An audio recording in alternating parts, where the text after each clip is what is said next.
Hello guys, ഇന്ന് നമുക്ക് അടിപൊളിയൊരു chicken recipe try ചെയ്യാം കേട്ടോ. ആദ്യം തന്നെ 4 or 5 പീസ് ചിക്കൻ എടുത്തിട്ട് സ്മോൾ പീസസ് ആയിട്ട് കട്ട് ചെയ്യുക. സാധാരണ നമ്മൾ യൂസ് ചെയ്യുന്ന എല്ലാ മസാലപ്പൊടികളും ഇതിലോട്ട് ആഡ് ചെയ്യണം. കൂടാതെ ഇഞ്ചി വെളുത്തുള്ളി പേസ്റ്റും കുറച്ച് പുതിനയിലയും കൂടി ഇട്ടിട്ട് നന്നായിട്ട് മിക്സ് ചെയ്തെടുക്കുക.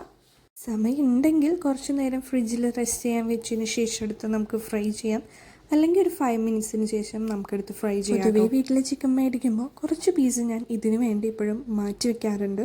എന്തായാലും ചിക്കൻ ഫ്രൈ ചെയ്ത് വരുമ്പോഴത്തേക്കും നമുക്ക് കുറച്ച് സവാളയും പച്ചമുളകും തക്കാളിയും കൂടി ചെറിയ പീസസ് ആയിട്ട് കട്ട് ചെയ്ത് വെക്കാം. ക്യാപ്സിക്കം ഉണ്ടെങ്കിൽ ഏറ്റവും അടിപൊളി ക്യാപ്സിക്കമാണ്. ഇതിൻ്റെ മെയിൻ ഇൻഗ്രീഡിയൻ്റാണ് നമ്മുടെ ടൊമാറ്റോ സോസ് എന്ന് പറയുന്നത്.